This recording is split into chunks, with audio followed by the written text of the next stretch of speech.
El título del mensaje lo voy a modificar un poco. La importancia que tiene que tú estés conscientes de que Dios está.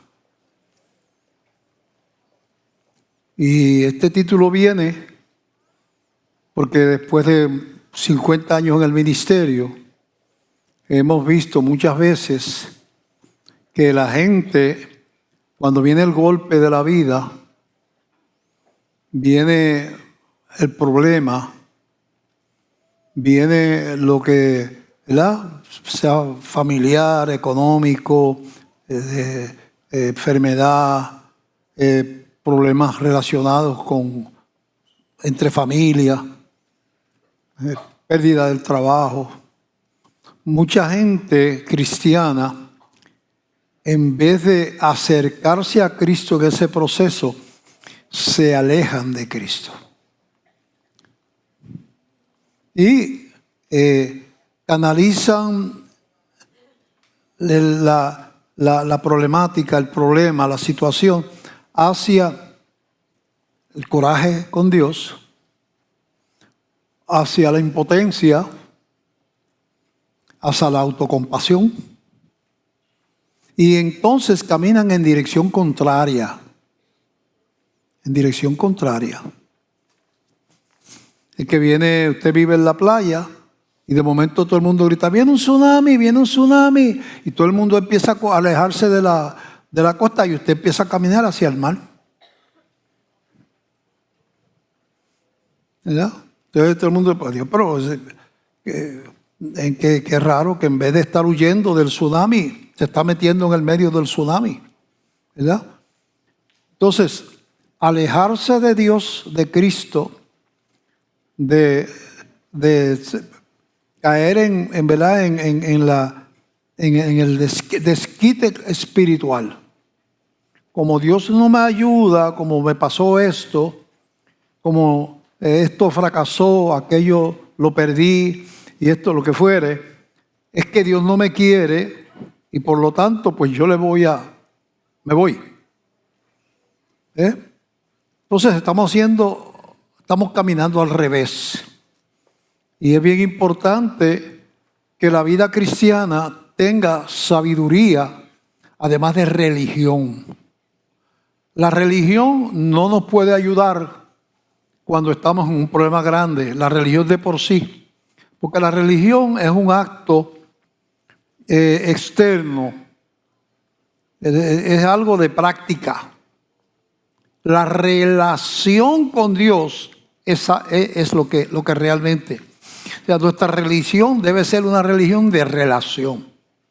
No una religión de venir a la iglesia, sino de relación. Vengo a la iglesia porque el Señor nos mandó a congregarnos. Pero tengo que estar consciente de la presencia de Dios. De hecho, la Biblia define la fe como la certeza de lo que se espera, la convicción de lo que no se ve. Y dice también en ese capítulo 11 de Hebreos que sin fe es imposible agradar a Dios. No dice difícil. Sin fe es imposible agradar a Dios porque es necesario que el que se acerca a Dios crea que Dios existe, que Dios está.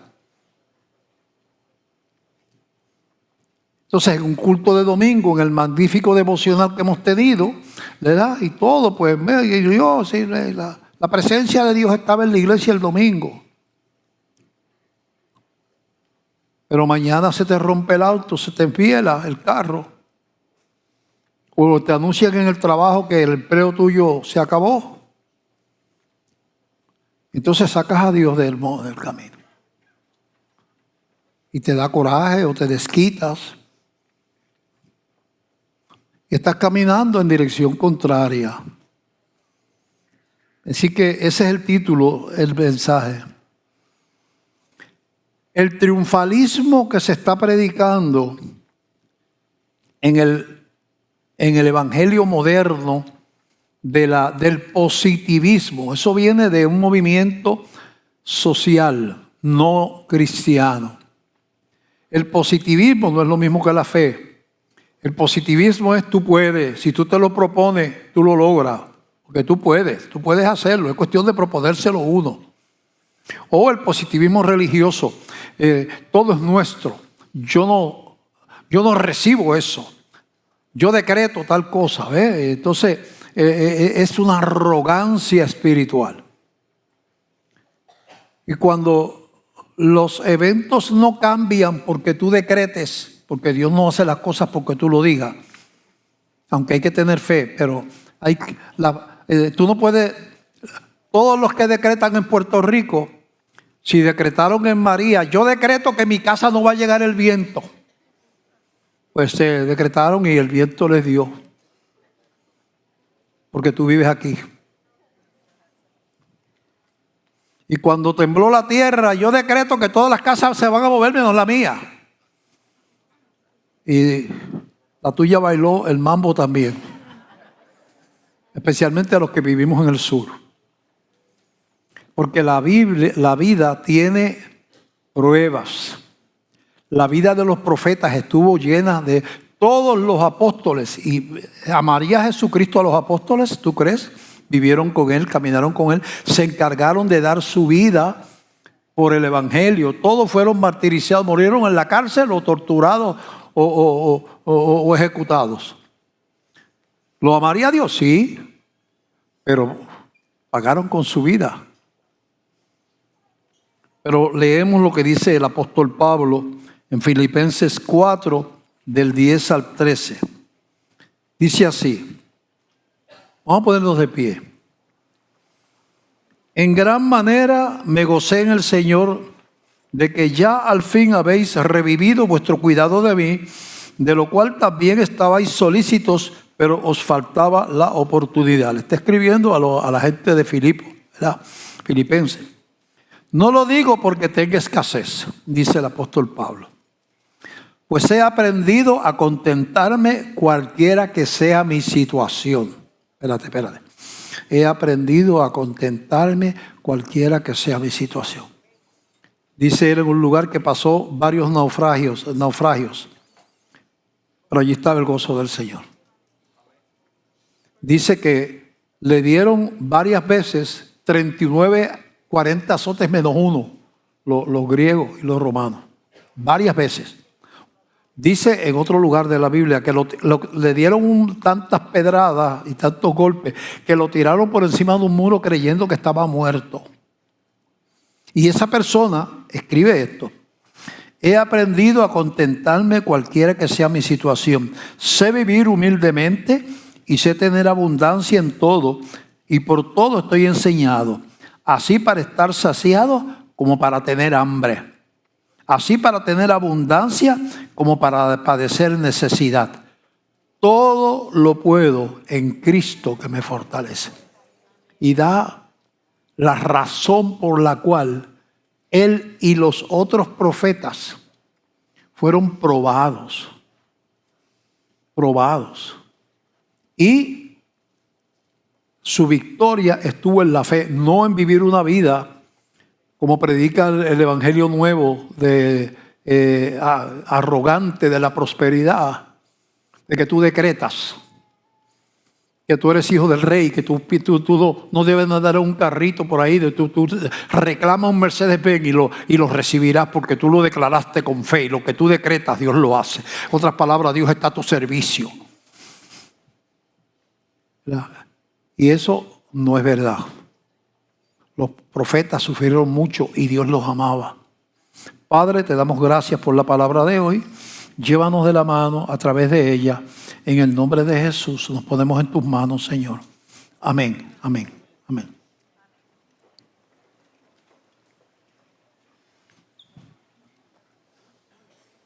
Así que la fortaleza de Pablo, dice, venía todo lo puedo en Cristo. Por lo tanto,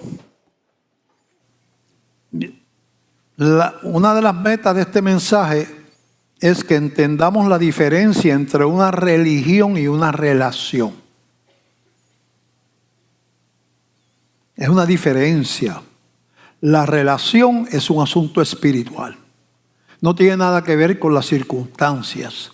El Espíritu Santo mora. Dios está conmigo porque Cristo dijo, yo estoy con vosotros todos los días hasta el fin del mundo. O sea, si yo dudo que Cristo esté conmigo porque se me quemó el carro ahí en el parking, pues entonces yo no le creo a la palabra de Dios. A Dios, cuando tengo una pérdida, Dios, yo estoy con vosotros todos los días.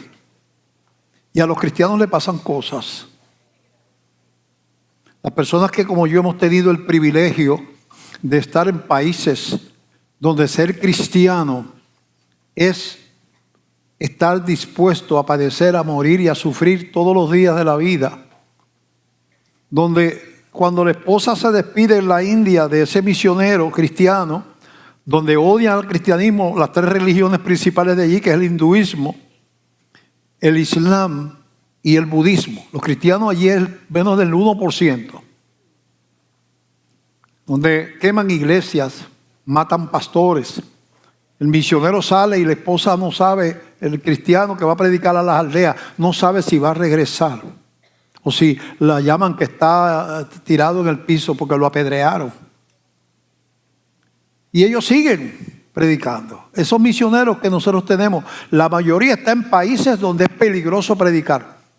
Nosotros no tenemos misioneros en Estados Unidos, ni en Francia, ni en Inglaterra. Están en la India, en Bangladesh, en China, en Nigeria, en los países en otros países de África. En Nigeria, peligrosísimo predicar el evangelio. En Pakistán, en la India, ahí es que tenemos nosotros lo de eso. En Nepal, en China. Ahí es que están los misioneros de esta iglesia. Y yo que he estado allí, yo veo esa devoción. Veo esos cristianismos con gozo. Tú dices, pero ¿por qué tiene gozo? Si ni siquiera sabe si va a comer en este día. La vida, uno no sabe lo que es pobreza aquí.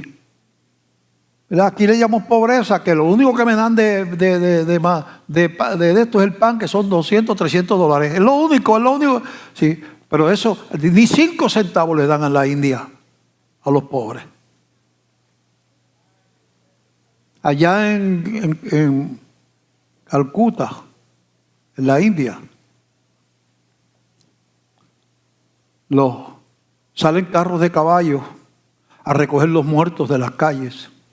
Yo no pude ir ese día porque estaba con fiebre, porque había cogido una amibiasis en el Bangladesh, que es más pobre que la India todavía.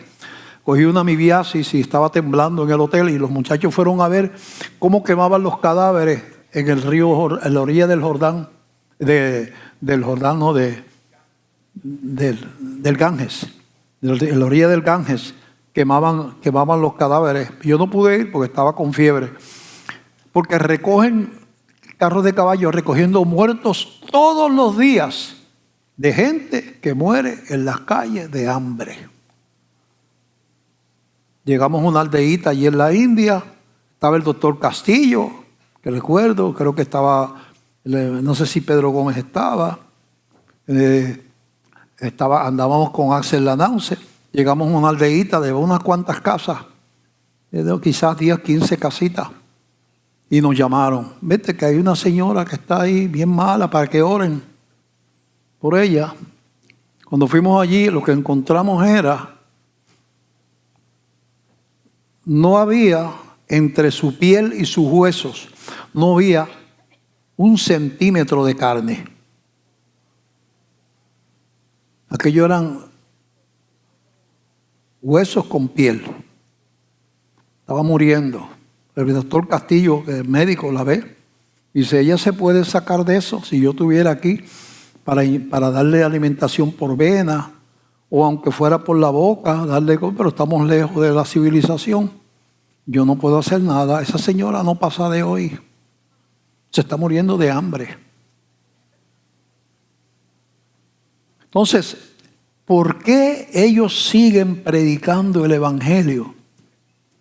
¿Por qué siguen yendo a las aldeas a predicar sabiendo que posiblemente no regresa a su casa, que lo matan mientras la policía lo está mirando, están matando la pedrada y el policía no hace nada? Porque matar a un cristiano allí es un acto heroico. Aquí, entre las cosas que hemos hecho con los misioneros, usted se acuerda que levantamos una ofrenda para hacerle unas casitas a unos hermanos cristianos en Pakistán que vinieron con los musulmanes vinieron con una bulldozer, porque Pakistán es musulmán, y le arrasaron las casitas a los cristianos, una aldeita. Y entonces nosotros le mandamos a hacer casas de ladrillo. Eran 5, 6, 7 casas y una iglesita.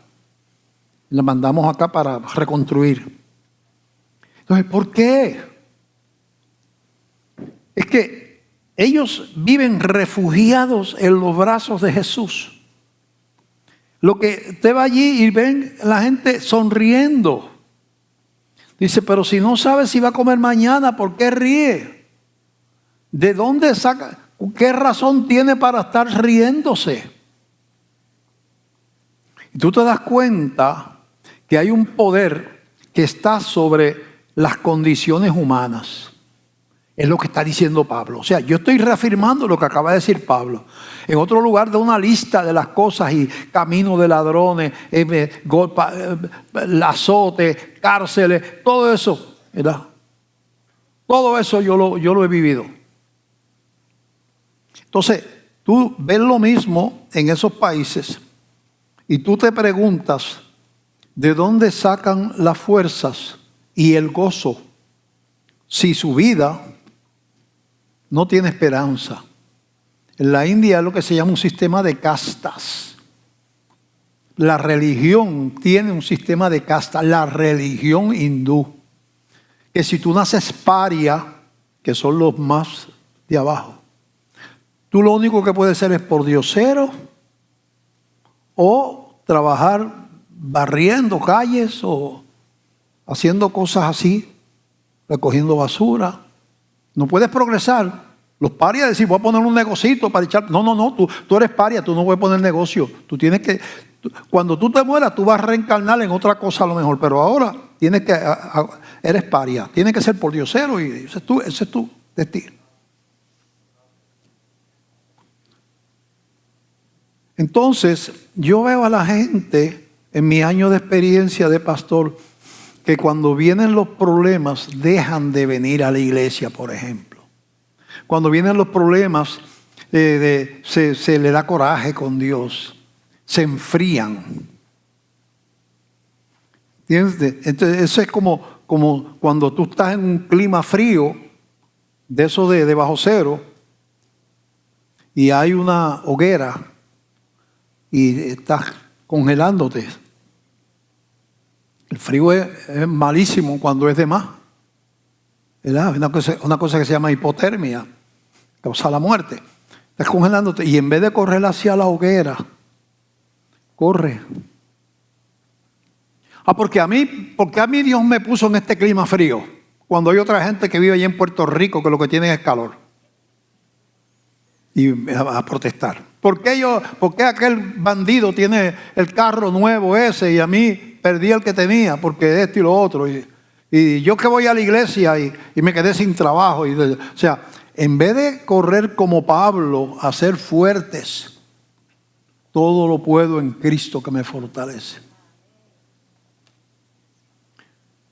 Nos alejamos de Dios.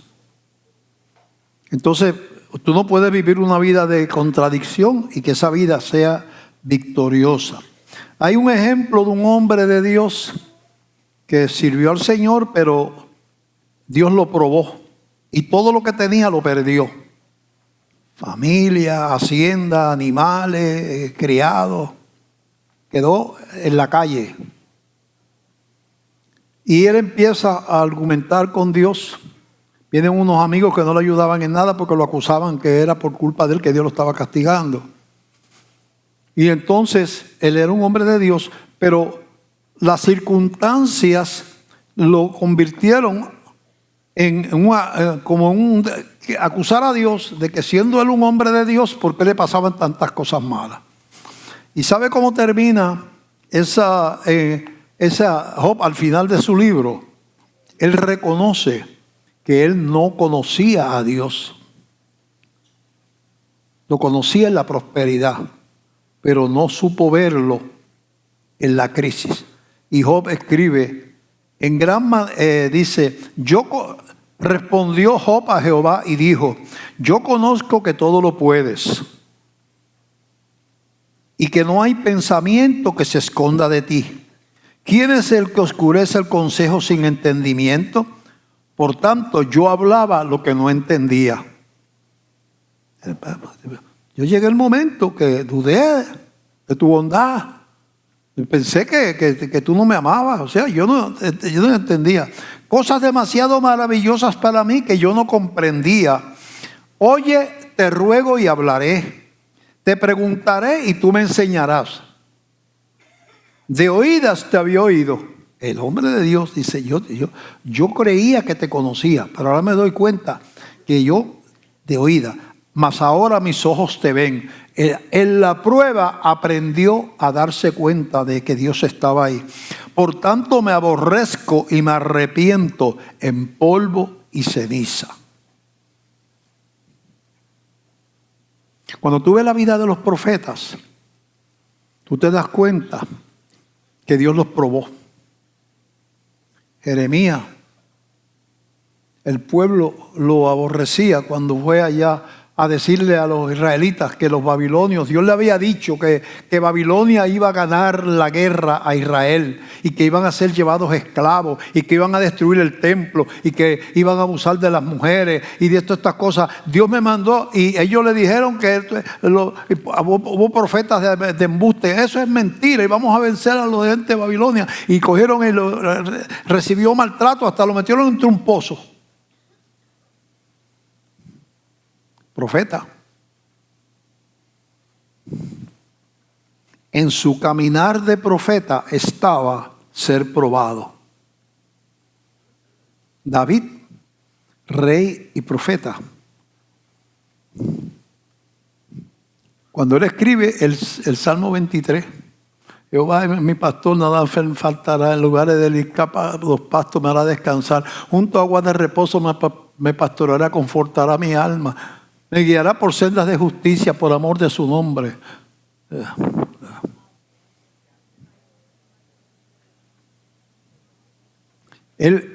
Jehová es mi pastor, nada me faltará. Aunque ande en valle de sombra y de muerte, no temeré mal alguno, porque tú estarás conmigo. Hay valle de sombra o de muerte en el mundo. David está usando una tipología de pastor, una manera de, como que él era pastor antes de ser rey, él fue pastor de ovejas. Dice que está hablando de mi pastor como si él fuera una ovejita y Jehová el pastor. Ese es el Salmo 23. Él se pone como oveja y el Señor es el pastor. Él era el pastor de las ovejitas que él tenía antes de ser rey. Cuando era joven, muchacho, él era pastor de ovejas. Y dice que cuando había el valle de sombra de muerte, era cuando el pastor y las ovejas tenían que pasar, eso leí yo, que quería decir ese pasaje, cuando tenían que pasar por un desfiladero para llevar las ovejas de un lugar a otro, y había una pared aquí y un valle en el medio, y una pared aquí y una pared acá. Ese es el valle de sombra de muerte, porque ahí no da mucho la luz, porque hay una pared a cada lado.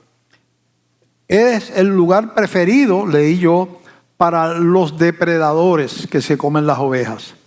Los osos, los leones, porque ahí se da lo que se llama el acecho. No tienen que correr detrás de los animales como es en el campo abierto, que el pastor los ve de lejos el león, y le empieza a tirar piedras, empieza a hacer ruido con el lavar en la mano al oso, ¿verdad? Pero ahí, tú estás pasando por ahí y ese es el risco. Y allá, el otro lado de allá, del balcón, y tú vas por las ovejas por aquí, y tú no sabes detrás de cuál piedra hay un león para brincarle encima a las ovejas o al pastor. Y entonces las ovejas se ponen nerviosas porque no les gusta estar en ese desfiladero, el valle de sombra o de muerte. se sienten asustadas. Entonces los pastores, cuando iban pasando por esos lugares, empezaban a silbar y a cantar y a darle golpecitos con la vara, el cayado a las ovejas. Estoy aquí, cantando. Y eso tranquilizaba a las ovejas. Y dice David que aunque él ande en valle de sombra o de muerte, comparándose con una ovejita, no temeré mal alguno, porque yo tengo un pastor que cuando estoy en el valle de sombra o de muerte me dice, yo estoy contigo. Esto lo vamos a pasar juntos. Yo sé que estás sufriendo, pero yo estoy contigo. Yo no te dejo a ti en el valle de sombra o de muerte, todo lo contrario, estoy más cerca que nunca. Entonces, el propósito de este mensaje es que nosotros traslademos nuestra relación de una religión que no me puede ayudar cuando viene el valle de sombra de muerte, porque no hay un culto allá en su casa. Su pastor no vive allí con usted. Puede venir y buscar ayuda en la iglesia y aquí estamos para servirle. Pero hay alguien que siempre está. Yo estaré con vosotros, dijo Jesús, todos los días hasta el fin del mundo. Pero la fe es la certeza de lo que se espera, la convicción de lo que no se ve. Aunque tú no lo ves, tú dices, Jehová es mi pastor, como dijo David. Él está conmigo. Estoy pasando la dura, pero no estoy solo.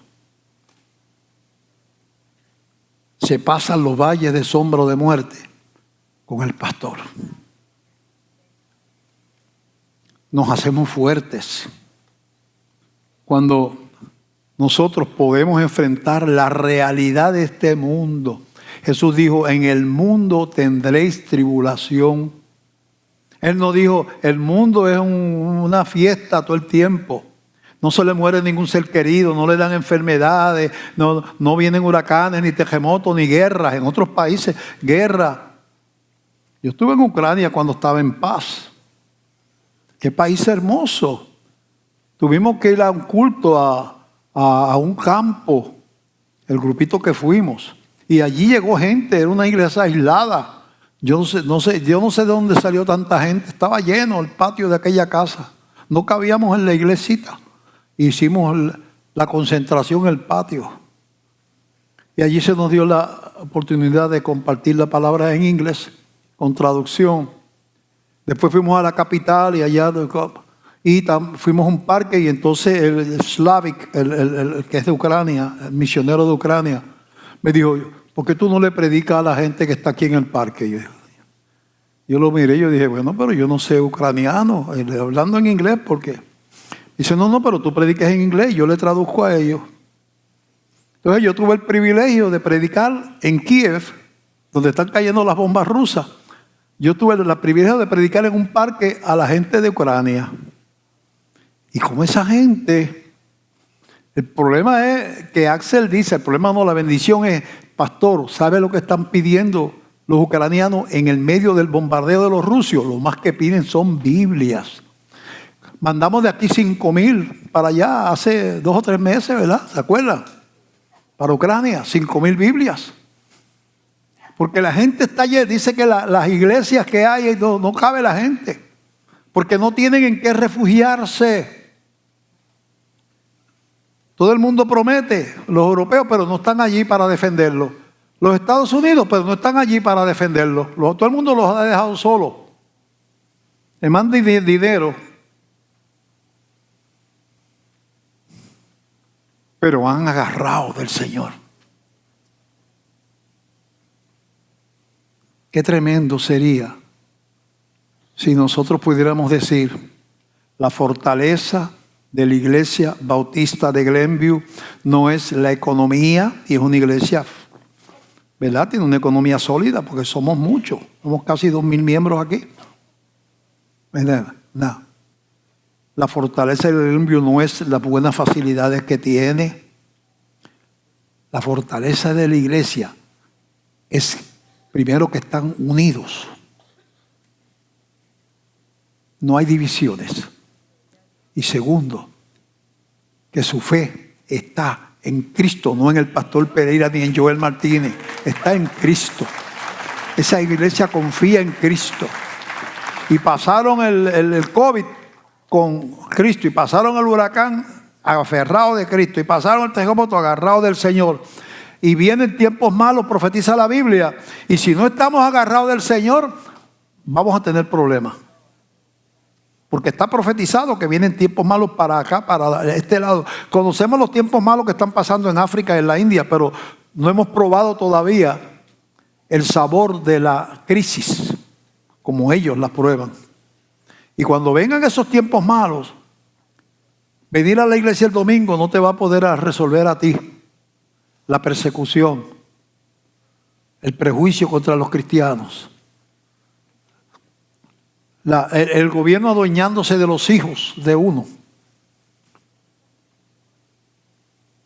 Lo último que iban a aprobar, y se propuso y no consiguió los votos, era que muchachitos de 12, 13 y 14 años, para hacerse un aborto, una muchacha no tenía que informarle al papá ni a la mamá. Se iba por ahí a hacerse un aborto calladito. Y aquello de que los padres, los menores, los padres están bajo el control de los padres, no del gobierno. La autoridad de los padres, educarlos conforme se lo querían o se lo quieren arrebatar a los padres. Y en otras cosas también. Ahora ya se aprobó en la Cámara la ley de prohibiendo los baños unisex. Ahora va para el Senado. Ya se comprometió la gobernadora de firmar la ley si la aprueba el Senado, que dice que tiene los votos. ¿Qué es los baños unisex? Que una muchachita, su hija, está en el baño. Se está lavando las manos porque pues ya fue al baño. Y de momento entra un muchacho y se pone a orinar al lado de ella.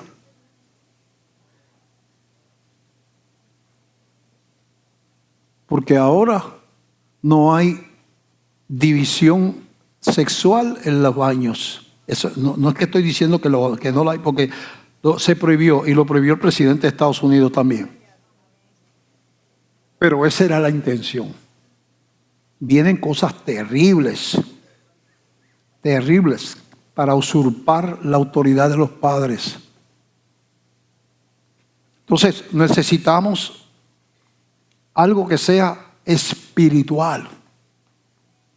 Eso que tenían los profetas, que Dios soplaba el Espíritu sobre ellos para que estén dispuestos a que los apedrearan, para que estén dispuestos a que los metieran presos.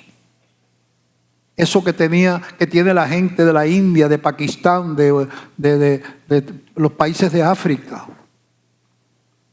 Eso, que es el poder del Espíritu Santo por una fe inquebrantable en Jesucristo. Aquí vimos un video de una muchacha ciega que le sacaron los ojos. No sé si ustedes se acuerdan. Me lo presentó Joel. Una muchacha ciega, creo que en África, no sé si fue en Nigeria, por allá. Le sacaron los ojos a una muchachita cristiana. Usted para que tendría algunos 16, 17 años. Y la sonrisa de esa nena. Sacó la caja de dientes. Es ciega. Con alegría. Y Dios mío. El único que puede dar esa sonrisa, habiendo pasado por eso a la edad tan temprana, es que el Espíritu Santo que Cristo nos dé el poder para resistir en la hora de la prueba. Pero hay que aprender. Hay que aprender de dónde viene la fuerza y el poder de la iglesia. Es la relación, no es la religión. Es la relación. Acuérdate que cuando viene el Pentecostés, cuando nace el cristianismo nació en un aposento alto. Por primera vez el Espíritu Santo vino a morar en los seres humanos. Y ahí comenzó el cristianismo. El cristianismo, la cruz era inevitable. Sin cruz no había venida del Espíritu Santo. Jesús le dijo, les conviene que yo muera para que venga el Espíritu Santo. Pero vino la cruz. Y posteriormente, 50 días después de la muerte de Cristo, viene y el Espíritu Santo se derrama sobre los creyentes en un aposento alto. Y comienza la iglesia en un mundo hostil. Los judíos querían matar a los cristianos y llevaron a Cristo a la cruz y querían acabar con ellos. Eran los que mandaban en Israel, bajo el poder del imperio romano pagano, que querían, que había que adorar al emperador, y los cristianos no estaban dispuestos. O sea que había los dos que mandaban allí, los dueños de la religión, que eran los judíos, y los dueños los dueños políticamente hablando, que eran los romanos, que se habían apoderado de ese territorio. Eran exterminadores de cristianos. Y ahí es que le toca, como decimos aquí, el tostón. Es una palabra puertorriqueña cuando algo es difícil, ¿verdad? Le toca el tostón a los primeros cristianos de empezar de gente que los quería meter preso y matarlos. Así comienza el cristianismo, mira, y explotó. ¿Sabes por qué? Porque estaban llenos de Dios. Estaban llenos de Dios. Por eso es que, ¿cómo yo puedo pasar por el camino que tenemos por delante como personas, por la vida que nos quede? Las pruebas, las pérdidas, los fracasos, los eventos naturales, las guerras si vienen. ¿Cómo yo puedo pasar las traiciones de la gente, las divisiones familiares, la muerte de seres queridos? O sea, la vida está llena de eventos que tú necesitas una fuerza más grande que tu fuerza de voluntad. Alguien que te tome de la mano y camine contigo por ese camino.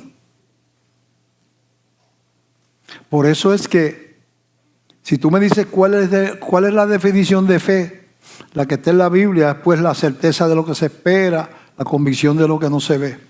Pues yo tengo la mía propia. Es tener conciencia de la presencia de Dios en tu vida. Yo he pasado momentos en mi vida ministerial, en mi vida personal, de pruebas. A mí se me reveló. Primero, yo renuncié al año de haber empezado, todavía no había renunciado a la universidad, pero renuncié porque no daba bien con bola en el ministerio, pero los misioneros me convencieron. Y aquí estoy todavía y Dios me apoyó, ¿verdad? Empezamos un grupito en una sala de una casa. Un grupito que formó un americano, un misionero y la esposa. Y esa es la Iglesia Bautista de Glenview de hoy. Pero después de eso, yo trabajo, o antes de eso, yo trabajaba con el gobierno federal. Un programa de salud pública federal.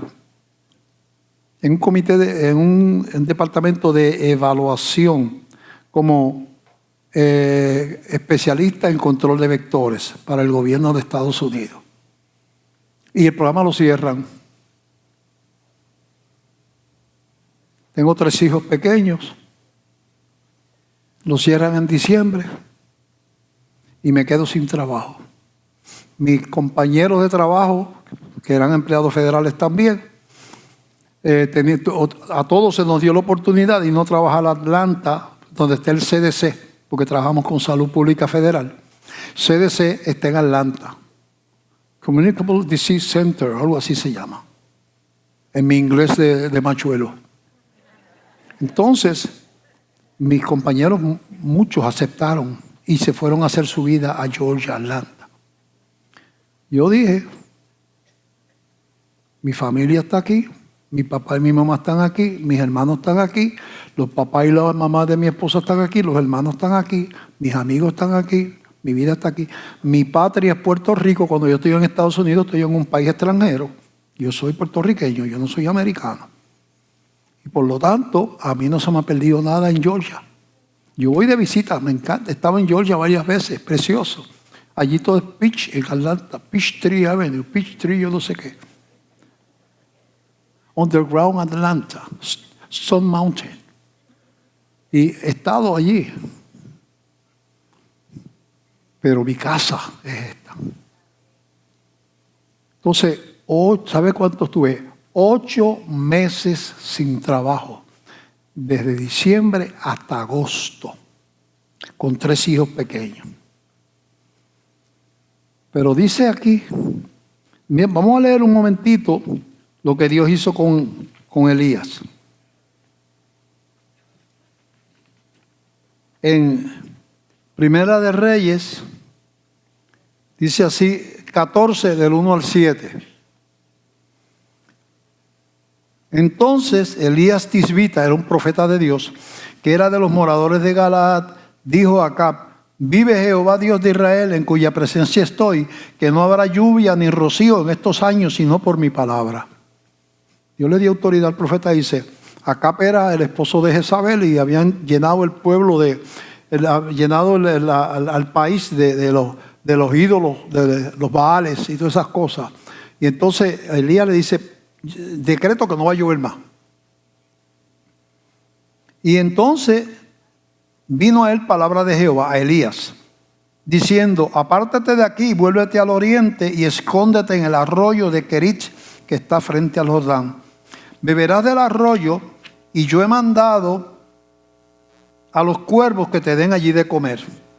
Y él fue e hizo conforme a la palabra de Jehová, pues se fue y vivió junto al arroyo de Kerich, que está frente al Jordán. Y los cuervos le traían pan y carne por la mañana y pan y carne por la tarde, y bebía del arroyo. Pasados algunos días se secó el arroyo porque no había llovido sobre la tierra. Los cuervos no les interesa que tú comas pan y carne. Así que cuando tú lees eso, tú dices, esos no eran cualquiera cuervos, esos eran cuervos de Dios. Ya.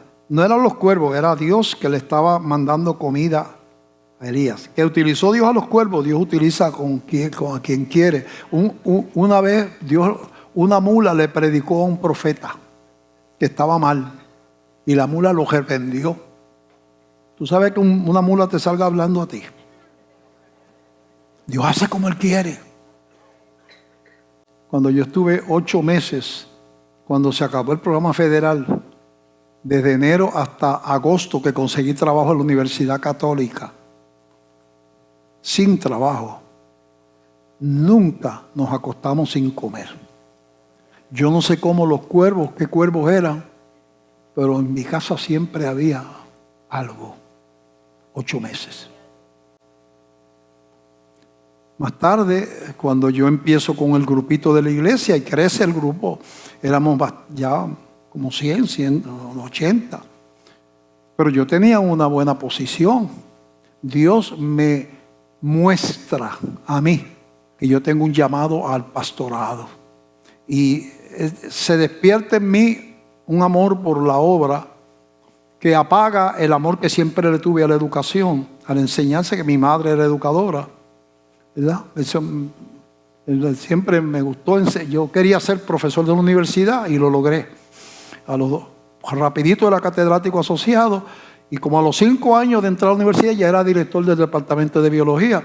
Presenté un programa de investigación a la National Science Foundation con el doctor Arnaldo Carrasquillo, que era doctor en química.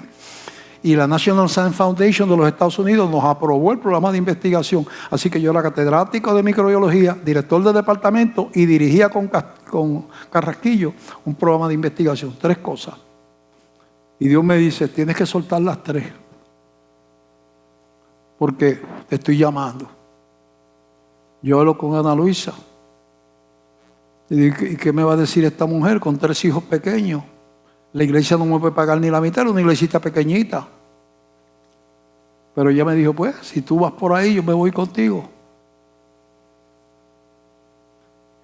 Y perdí, yo creo que más de la mitad de mi salario. Pero nunca faltó nada en casa. Y se pagó la casa. Yo no sé cómo los cuervos venían, pero siempre había algo en la mesa. Si nos acostumbramos a un cristianismo de soledad, de ir a buscar a Dios el domingo, ahí quédate aquí, Dios, que yo vengo el próximo domingo. No te vayas. ¿Cómo vamos a enfrentar los golpes de la vida? ¿Cómo vamos a poder decir como David? Aunque ande en valle de sombra o de muerte, no temeré mal alguno, porque tú estás conmigo.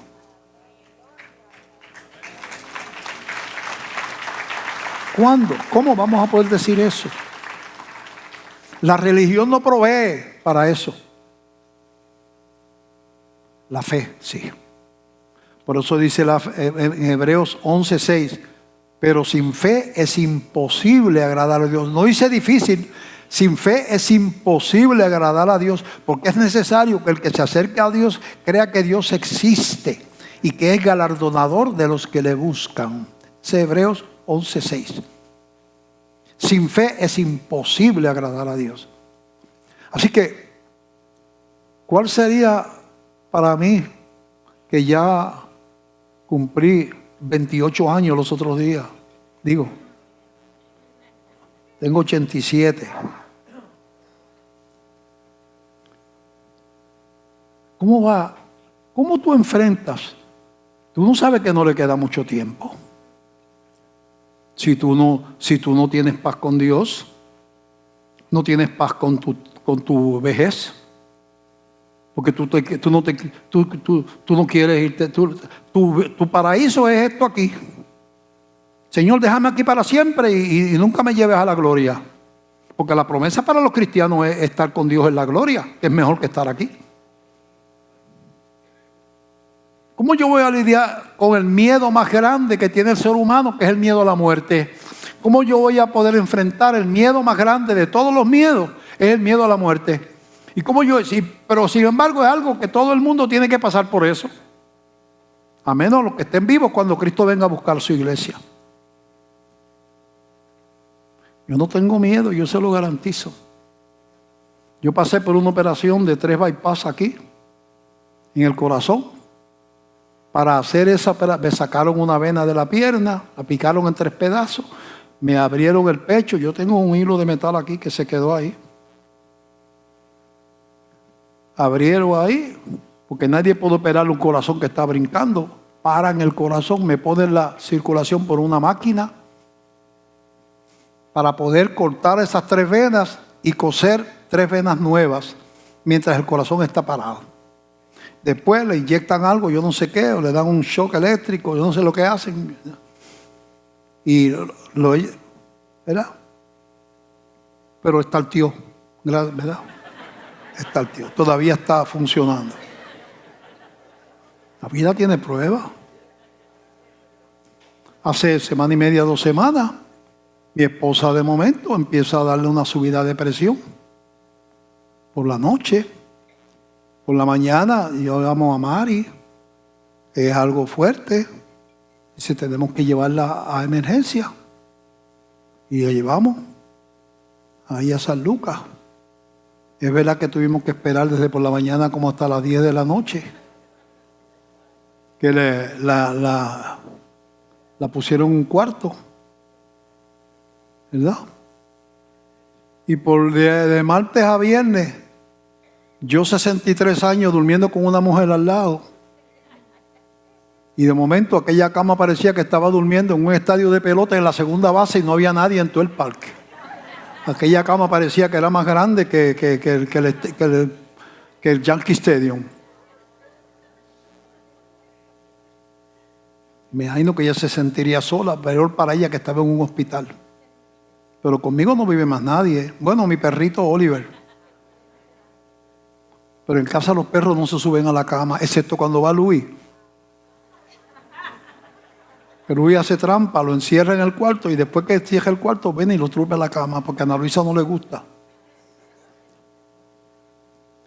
Y como yo pasé esas varias noches, 3, 4 noches, yo me ponía a orar. Orando por ella y orando. Señor, yo necesito descanso porque mañana por la mañana voy para el hospital otra vez. Necesito descanso, Señor. Y orando me quedaba dormido. Y Dios me la devolvió para atrás. Pero algún momento puede ser que o ella no esté o yo no esté. ¿Y cómo tú enfrentas la soledad después de 63 o 64, cuando el Señor decida que uno de los dos se le va a fundir los fusibles. ¿Cómo tú enfrentas la vida? ¿Qué tú vas a hacer? ¿Te vas a quitar la vida también? Como si todo hubiera... Bueno, nosotros no queremos mucho, pero yo le digo a ella, yo no soy Dios. Tú tienes unos hijos, tienes a Dios primero y unos hijos, una gente. Yo quiero que tú sigas sonriendo. Disfruta la etapa que te toca vivir. Yo estoy disfrutando mi vejez. Te lo digo. Y usted piensa que el pastor dice hay cosas de allá arriba. Yo estoy disfrutando. Yo no tengo depresión. Ya no puedo caminar como antes. En el retiro de los viejitos me hicieron bailar. Y me filmaron bailando. Eso, tengan cuidado con eso. De verdad me hicieron bailar. Y lo tienen filmado. Que quiera ver el pastor bailando, pusieron un corito que era como una salsa. Y que yo fuera a cantar con Ana Luisa al frente y todo, habíamos un grupo. Y gozamos muchísimo de esos retiros de viejitos. Y allí me desempolvé los pasos de cuando yo era bailarín.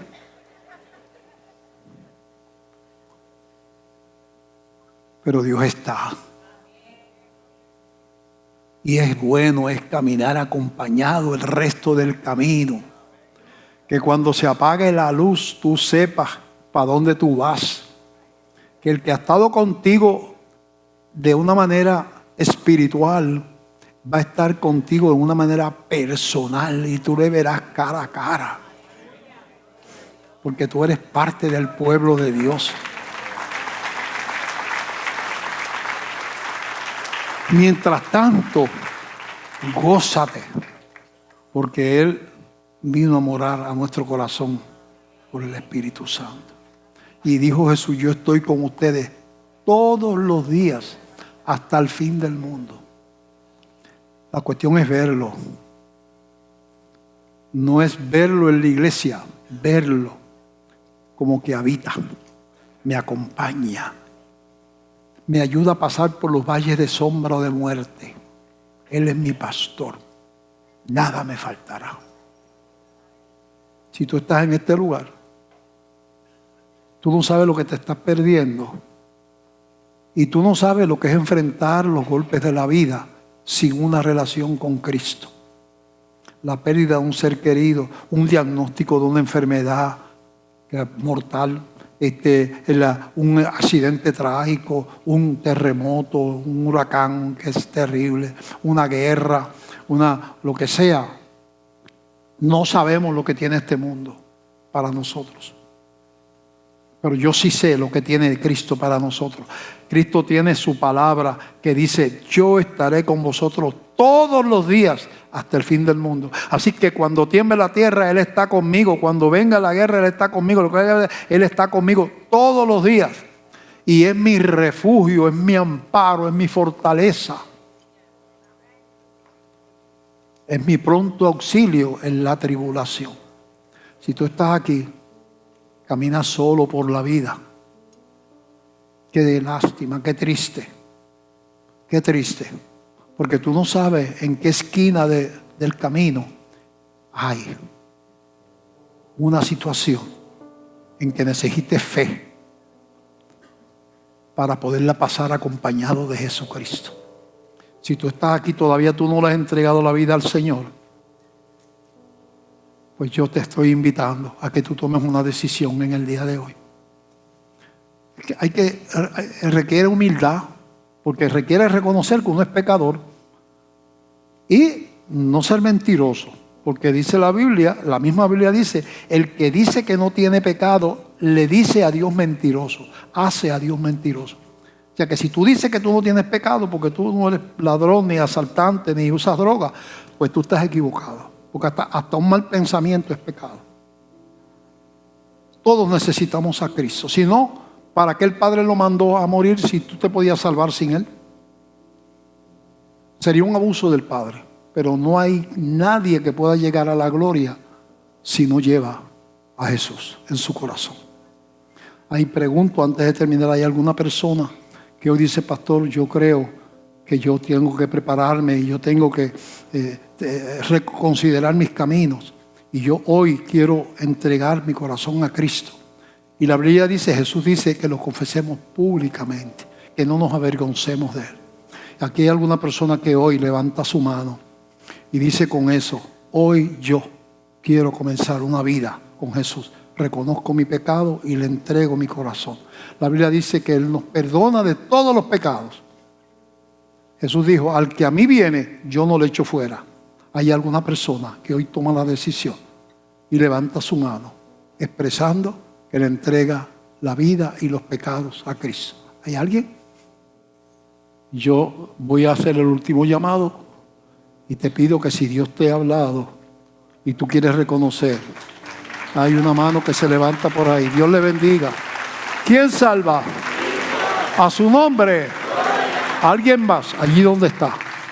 Alguien más allí donde está, levanta su mano y con eso le dice al Señor, Señor, yo no me avergüenzo de ti. Jesucristo dijo, el que se avergüence de mí delante de los hombres, yo me avergonzaré delante del Padre, delante de Él. No lo voy a confesar allí delante del Padre, porque Él se avergonzó de mí delante de la gente. No te avergüences del Señor. Levanta tu mano y dale tu corazón y tus pecados en el día de hoy. Alguien más levanta su mano. Alguien más. Voy a terminar. No veo a más nadie. ¿Alguna persona cristiana que se ha descarriado, que le ha servido al Señor, es cristiano pero ha estado alejado y hoy quiere reconciliar su vida con Dios y levanta su mano también? Bien, vamos a pedirle a la joven que levantó la mano por ahí, que pase por acá. Necesitamos, hay alguien que... ¿Cuánto dan gloria a Dios por esta joven? ¿Quién vive? A su nombre. Amén. Vamos a cantar. Padre me ama tanto, su amor es eterno y santo, tan grande que no puedo entender. Vamos a ponernos de pie.